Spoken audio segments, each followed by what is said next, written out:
পৌর নির্বাচনের উত্তাপ ছড়িয়েছে রাজশাহীর পাড়া মহল্লায়। জেলার 14টি পৌরসভার সবকটিতেই সম্ভাব্য প্রার্থীরা শুভেচ্ছা বিনিময়ে ব্যস্ত সময় পার করছেন। দলীয় সমর্থন পেতেও চলছে দৌড়ঝাঁপ।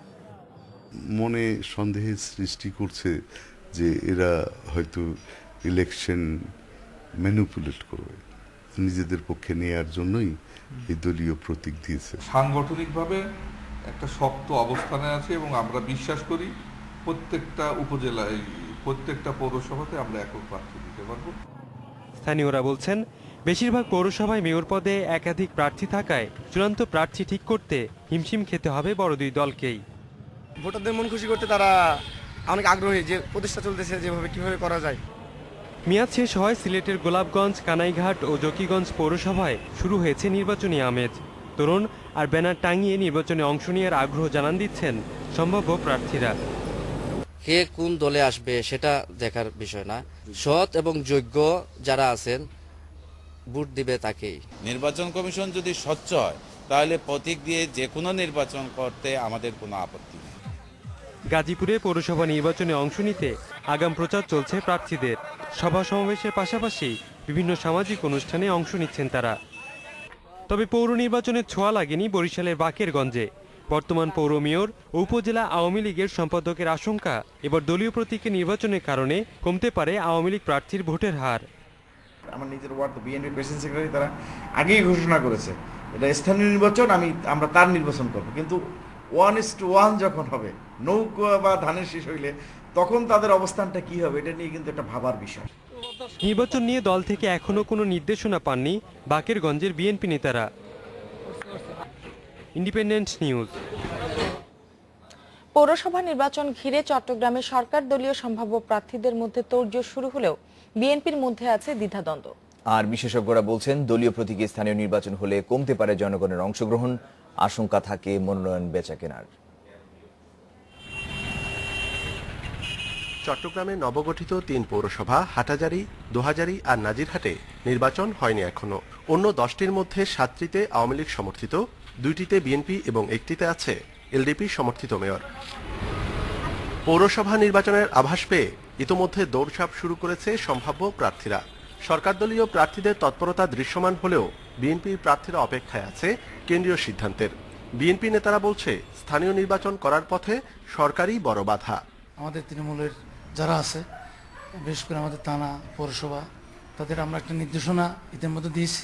বুদ্ধিসভাটিকে আমরা আমাদের যে করণীয় আমরা তাদেরকে অবহিত করি। এই কথাটি আমরা বারবার বলতে চাচ্ছি যে প্রতিটি জায়গায় যাতে করে রাষ্ট্রযন্ত্রকে ব্যবহার করে না। আর বিশেষজ্ঞরা বলছেন, দলীয়ভাবে এই ধরনের নির্বাচনের পরিবেশ তৈরি হয়নি এখনো। আরো কিছু সীমাবদ্ধতার কথাও বলছেন তারা। দলগুলোর মধ্যে নিজেদের মধ্যে সৌহার্দ্য নাই। যেখানে সৌহার্দ্য বিদ্যমান সেখানেই শুধু বলতে পারি যে হ্যাঁ, দলের নাম করে করুন, এবং দল সেখানে এসে গেলে আমাদের কোনো আপত্তি বা অসুবিধা হওয়ার কথা না। পৌরসভা নির্বাচনকে ঘিরে স্থানীয়দের মধ্যে উৎসবের আমেজ তৈরি হলেও রাজনৈতিক দলগুলোর পরস্পর বিরোধী কঠোর অবস্থানে শঙ্কিত অনেকে। অনুপম শীল, ইন্ডিপেন্ডেন্ট নিউজ, চট্টগ্রাম। পৌর নির্বাচনে উত্তাপ লেগেছে খুলনার চালনা ও পাইকগাছায়। চায়ের দোকানগুলো দিনরাত মুখর থাকছে নির্বাচনী সংলাপে। শুভেচ্ছা আর অভিনন্দন ব্যানার টানিয়ে প্রচার চালাচ্ছেন আওয়ামী লীগ ও জাতীয় পার্টির সম্ভাব্য প্রার্থীরা। তবে কেন্দ্রীয় নির্দেশনা না আসায় পৌর নির্বাচন নিয়ে নীরব বিএনপির নেতারা। এ কারণে প্রচারণা ও প্রার্থী বাছাইয়ে দলটি পিছিয়ে পড়তে পারে বলে মনে করছেন স্থানীয়রা।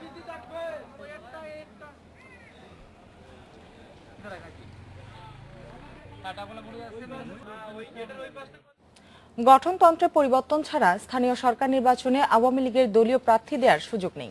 হাতে সময় মাত্র 2 মাস, অথচ এ নিয়ে এখনো দলীয় ফোরামে তেমন কোনো আলোচনা নেই। দলীয় প্রতীকে স্থানীয় সরকার নির্বাচন নিয়ে আওয়ামী লীগের গঠনতন্ত্রে সুনির্দিষ্ট করে কিছুই বলা নেই। তাই আসন্ন পৌর নির্বাচন দলীয়ভাবে করতে হলে দরকার হবে দলটির গঠনতন্ত্র সংশোধন। আমাদের দলের গঠনতন্ত্র অবশ্যই সংশোধনে আনা হবে। দলের গঠনতন্ত্র সংশোধনে আনার ক্ষেত্রে আমরা সাধারণত কাউন্সিলের মাধ্যমে এটা সংশোধন আনা হয়। আমরা আশা করছি যে আমাদের ডিসেম্বরে পরবর্তী কাউন্সিল হবে, সেই কাউন্সিলে আমরা সিদ্ধান্তটা আমরা সংশোধনে আমরা আনতে সক্ষম। আরপিও অনুযায়ী ওটার আলোকেই আমাদের গঠনতন্ত্রে প্রয়োজনীয় পরিবর্তন আমরা আনবো। অথরিটি কে হবে সেই বিষয়টা আমরা সিদ্ধান্ত গ্রহণ করলে সেইটা আমরা সংযোজন করে নিতে পারি। স্থানীয় সরকারের ভিন্ন স্তরের প্রার্থী বাছাই কেন্দ্রীয়ভাবে হবে না এজন্য গঠিত হবে ভিন্ন বোর্ড, তা নিয়েও রয়েছে অস্পষ্টতা। তবে তৃণমূলের পছন্দকে গুরুত্ব দেবার কথা ভাবছে আওয়ামী লীগ। একটা পার্টিকুলার নমিনেশন বোর্ড এই পুরোটা কভার করতে পারবে বলে আমার মনে হয় না। আমার ধারণা হয় যে এই ক্ষেত্রে আমাদের বিভিন্ন টায়ারে নমিনেশন বোর্ড আমাদের স্থির করে দিতে হবে। স্থানীয় নির্বাচনগুলো তো হয়তো একটা সিলেকশন বোর্ড আমাদের এখন করা হবে, সেটা কোন পর্যায়ে হবে, এটা জেলা পর্যায়ে বা উপজেলা পর্যায়ে হবে কিনা সেটা এখনো চূড়ান্ত সিদ্ধান্ত হয়। অন্তর্কোন্দল বা বিদ্রোহী প্রার্থীর সমস্যা কাটাতে এবং তৃণমূলের সাথে কেন্দ্রের দূরত্ব ঘোচাতে শিগগিরই দলের কার্যনির্বাহী সংসদের বৈঠক হবে। আর সেখানেই নিষ্পত্তি হবে দলীয়ভাবে স্থানীয় সরকার নির্বাচনের জটিলতা। একথা জানিয়ে আওয়ামী লীগ নেতারা বলেন, চূড়ান্ত সিদ্ধান্ত নিতে নির্বাচন কমিশনের বিধিমালা পর্যন্ত অপেক্ষা করতে হবে। ফারজানা শোভা, ইন্ডিপেন্ডেন্ট নিউজ, ঢাকা। স্থানীয় সরকার নির্বাচনে বিএনপি এবং জামায়াতে ইসলামীর অংশগ্রহণের সম্ভাবনা বেশি। তবে জোটবদ্ধ নির্বাচনে গেলে প্রতীক নির্ধারণ নিয়ে দু দলের মধ্যে টানাপোড়েনের আশঙ্কা আছে বলছেন নেতারা। দলীয় প্রতীকে স্থানীয় নির্বাচন অনুষ্ঠানে সরকারের অগণতান্ত্রিক সিদ্ধান্তে খুশি হতে পারেনি বিএনপি নেতারা। তাদের নির্বাচনী ইস্তাহারে এরকম কোনো কথা নাই যে তারা জনগণের ম্যান্ডেট নিচ্ছে এটার দ্বারা, তাও না। আবার নিবন্ধন বাতিল করায় বিএনপির অন্যতম শক্তি জামায়াত পড়েছে বেশ বিপাকে। জামায়াতের দলীয় প্রতীক দাঁড়িপাল্লায় নির্বাচনে প্রতিদ্বন্দ্বিতা করার সুযোগ না থাকায় তাদের দলীয় প্রার্থীদের লড়তে হবে হয় স্বতন্ত্র কিংবা বিএনপির ধানের শীষ প্রতীকে। সেক্ষেত্রে জামায়াত প্রার্থীরা বিএনপির প্রতীকে নির্বাচনে অংশ নেবে কিনা তা ঠিক করতে হবে আলোচনা করে, জানান বিএনপি নেতারা। আমরা তো এর আগে যখন আমরা ঐক্যবদ্ধ ইলেকশন করেছি তখনও জামাত ধানের শীষ প্রতীক নেয় নাই, তারা তাদের নিজের প্রতীকে ইলেকশন করেছে দাঁড়িপাল্লা। তারা তো হাসানুল কিনু আর মেননের মতো নৌকা চড়ে নির্বাচন করে না। তারা যদি বিএনপির প্রতীকে নির্বাচন করতে চায় সেই ক্ষেত্রে জোট নিশ্চয়ই ভাববে। তবে বিএনপি মনে করছে জামায়াত আর বিএনপির মধ্যে দূরত্ব বাড়াতেই দলীয় প্রতীকে নির্বাচন করার সিদ্ধান্ত নিয়েছে বর্তমান সরকার। তবে কৌশলে জামায়াত বিএনপির সাথেই থেকে যাবে বলে মনে করছেন বিএনপির শীর্ষ নেতারাও। ওইরকম নির্বাচন ঐক্য আওয়ামী লীগ এমনকি ইসলামিক ঐক্য জোটের সঙ্গে করেছিল, ফতোয়ার বিষয়টা রাজি হয়েই করেছিল, আজ পর্যন্ত সেটা বাতিল করে নাই। কুষ্টিয়াতে তো হানিফ সাহেব একেবারে বাইক লাগায় আপনাদের টেলিভিশন লাগাই তো শত শত জামাত দলে যোগদান করেছে। জামাতকে কি ওই বিএনপি ছাড়াই কি মূল কথা নাকি? মূল কথা হলো জামাত আমাদের সাথে আসো। 96 সালে আমাদের সাথে ছিল, আমরা তোমাদের সাথে ছিলাম, এখন তোমরা আমাদের সাথে থাকো না কেন? সেই কারণেই তো তোমরা রাজাকার। তবে খোদ বিএনপি নেতারাও মনে করেন স্থানীয় সরকার নির্বাচন জাতীয় রাজনীতিতে খুব একটা প্রভাব ফেলে না। তবে যে কোনো নির্বাচনেই বিএনপিকে ফাঁদে ফেলার সরকারের কৌশল বারবার কার্যকর নাও হতে পারে বলে মনে করেন তারা। কায়কোবাদ আকবর, ইন্ডিপেন্ডেন্ট নিউজ, ঢাকা। আইন করে বাংলাদেশের নির্বাচন কমিশনকে যে ক্ষমতা দেওয়া হয়েছে তা দক্ষিণ এশিয়ার অন্য দেশগুলোর তুলনায় অনেক বেশি বলে মনে করেন সাবেক কমিশনাররা। তারা বলছেন এই ক্ষমতা ব্যবহারের বিষয়টি পুরোপুরি নির্ভর করে কমিশনের সক্ষমতার উপর। স্থানীয় সরকার নির্বাচন অনুষ্ঠানকে সবসময় ঝুঁকিপূর্ণ বলে মনে করা হয়, কারণ এইসব নির্বাচনে প্রতিদ্বন্দ্বিতা হয় পাড়া মহল্লার প্রার্থীদের মধ্যে। আবার নির্বাচনের প্রার্থী সমর্থকরা অর্থবিত্ত আর পেশি শক্তি খাটানোর সুযোগ খোঁজেন পদে পদে। আর ভোট গ্রহণ যদি দলীয় প্রতীকে হয় তাহলে হানাহানির আশঙ্কাও বেড়ে যায়। তবে ভোট গ্রহণ পুরোপুরি নিরপেক্ষ করার ক্ষমতা নির্বাচন কমিশনের কাঠামোতে আছে বলে মনে করেন একজন সাবেক কমিশনার। একেবারে গ্রাসরুট পর্যায়ে এই ধরনের নির্বাচনে এই ধরনের সংখ্যা থাকে, আগেও ছিল, এখনও তো এই মাত্রা আরেকটা মাত্রা যোগ হবে। তো সেই ক্ষেত্রে ইলেকশন কমিশনকে সেইভাবে ব্যবস্থা নিতে হবে। আবার স্থানীয় সরকার নির্বাচনের প্রতিদ্বন্দ্বিতা দলীয় প্রতীকে হলে ব্যালট পেপার পরিবর্তন সহ কিছু বিষয়ে নতুন সিদ্ধান্ত নিতে হবে, যা প্রচলিত আইন পরিবর্তন ছাড়া বাস্তবায়ন বেশ কঠিন বলছেন বিশ্লেষকরা। কমিশনটা ঠিক মতো গঠন করা হয়েছে কিনা এবং সেই লোকগুলি সঠিক কিনা, দক্ষিণ এশিয়ার অন্যান্য দেশের সাথে যখন তুলনা করি আমাদের কিন্তু আইনে অনেক ক্ষমতা দেওয়া আছে, কিন্তু ওই প্রশ্নটা আসে যে সেইগুলি সঠিকভাবে আপনি প্রয়োগ করছেন কিনা। দলীয় প্রতীকে স্থানীয় নির্বাচন করার সিদ্ধান্তে গ্রামগঞ্জে যে উৎসাহ উদ্দীপনা দেখা দিয়েছে তা আদৌ টিকবে কিনা সেটা পুরোপুরি নির্ভর করছে নির্বাচন কমিশনের স্বাধীন ও নিরপেক্ষ পদক্ষেপ গ্রহণের ওপর, এমন মত অনেকের। Ariful Islam, independent news, Dhaka. সংবাদের এই পর্যায়ে যাচ্ছি একটি বিরতিতে। ফিরবো কিছুক্ষণ পর।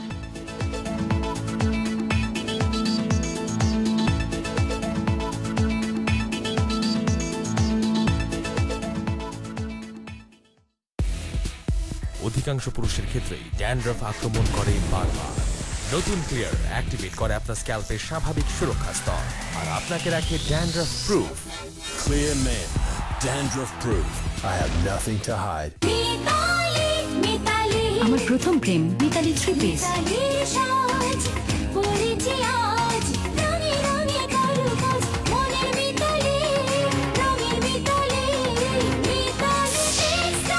ফ্যাশনের নতুন স্টাইল।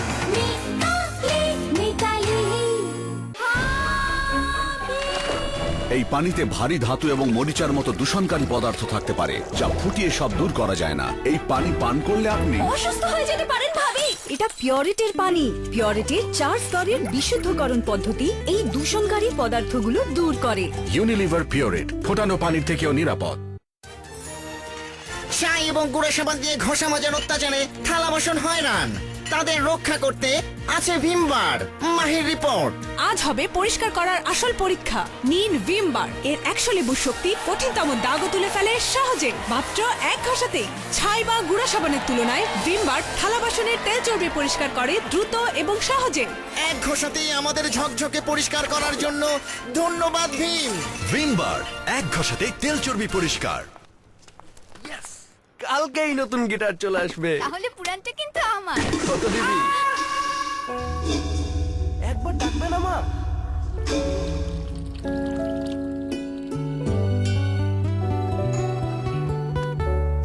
মা, এটা হচ্ছে ড্রিঙ্ক ইট। ফুটানো পানির চেয়েও নিরাপদ। তোর গিটার? তোমাকে কষ্টে রেখে কি নতুন গিটারে শুরু উঠতো মা?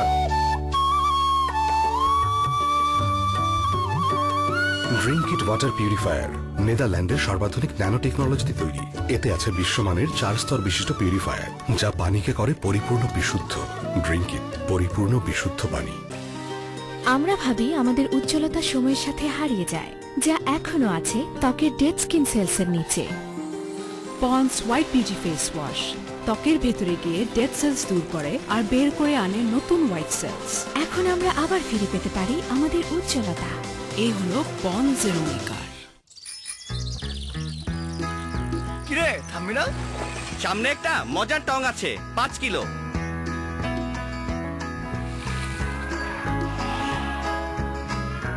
মামা, ডিম পাউডার দাও সবাইকে।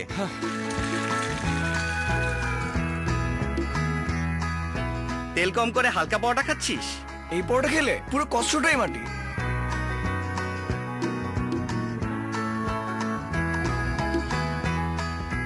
সবার জন্য মিল্ক। মামা, এবার দুধের ফ্যাট কমাবি কিভাবে? আমি হালকা দুধ খাবো,